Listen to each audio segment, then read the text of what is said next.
নমস্কার, সঞ্চিতার রান্নাঘরে সকলকে স্বাগত। আজকে আমি দেখাবো ঝিঙে দিয়ে পনিরের ডালনা। তবে আসুন দেখে নিই।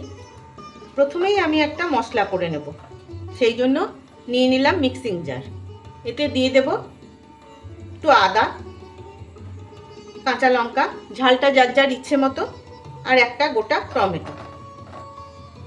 এটা আমি একটু বেটে নেব। এবার আমি রান্নাটা শুরু করব। সেই জন্য আমি একটা কড়াই বসিয়ে দিচ্ছি। কড়াই গরম হয়ে গেছে, দিয়ে দিচ্ছি পরিমাণ মতন সর্ষের তেল। তেল খুব ভালো মতন গরম হয়ে গেছে। তেলের মধ্যে আমি সামান্য একটু ঘি দিয়ে দিচ্ছি। ঘি দিয়ে আমি পনিরটা আগে ভেজে নেব।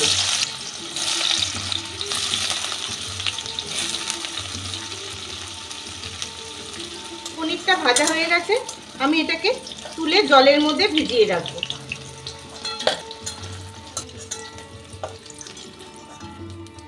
জলের মধ্যে ভিজিয়ে রাখলে কিছুই না, পনিরটা খুব একটু নুন জলে ভিজিয়ে রাখলে পনিরটা খুব নরম থাকে।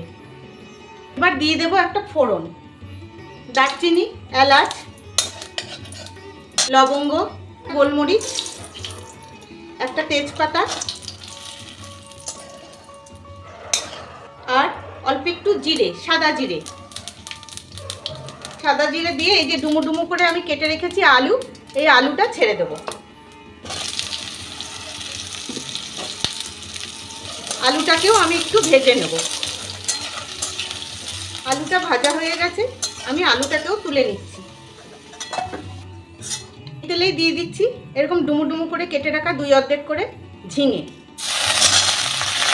ঝিঙেটা একটু ফুল আছে, আমি ছাকলে নেব।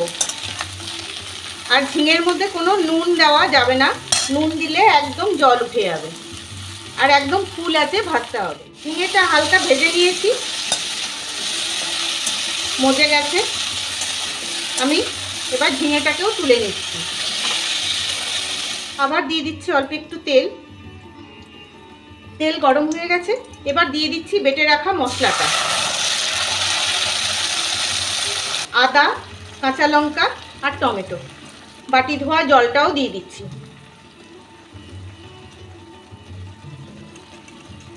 দিয়ে দিচ্ছি লবণ, দিচ্ছি অল্প হলুদ, কাশ্মীরি লঙ্কার গুঁড়ো, অল্প একটু জিরের গুঁড়ো, আর দিচ্ছি অল্প ধনে গুঁড়ো।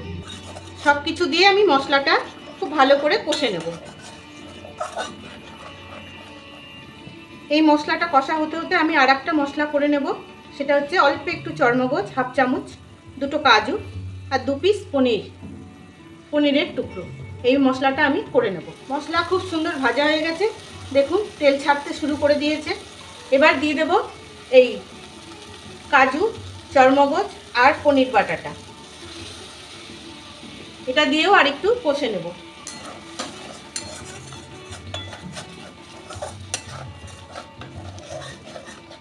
দিয়ে দেব আলুগুলো দিয়ে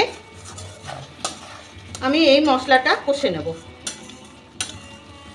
খুব ভালো কষা হয়ে গেছে, দেখুন তেল ছাড়তে শুরু করেছে। এবার দিয়ে দেব পরিমাণ মতন চিনি। যে কোনো নিরামিষ রান্নায় একটু মিষ্টি পড়লে খেতে ভালো লাগে।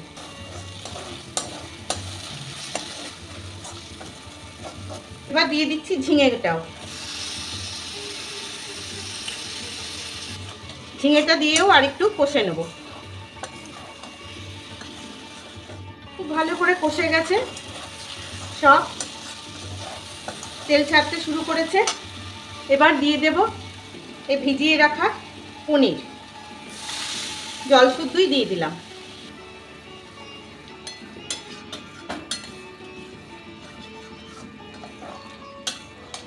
দিয়ে দেবো আর একটু জল, যতক্ষণ না আলু ঝিঙেটা সেদ্ধ হয় ততক্ষণ এবার রান্না করে নেব। সব খুব ভালো করে সেদ্ধ হয়ে গেছে, ঝোলও একদম ঘন হয়ে গেছে, দেখুন মাখা মাখা হয়ে গেছে। এবার দিয়ে দিলাম ফ্রেশ কাঁচা লঙ্কা, অল্প একটু গরম মশলার গুঁড়ো, আর অল্প একটু ঘি, সামান্য।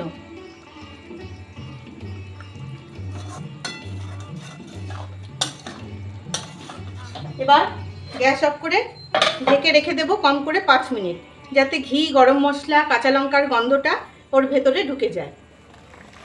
তৈরি হয়ে গেল ঝিঙে দিয়ে পনিরের ডালনা। কেমন লাগলো আপনাদের জানাবেন কিন্তু। আর যদি ভালো লাগে ইউটিউব থেকে দেখলে একটা সাবস্ক্রাইব, আর ফেসবুক থেকে দেখলে একটা ফলো করে দেওয়ার অনুরোধ রইল। তাহলে আজকের মতন আসি, ভালো থাকবেন সবাই।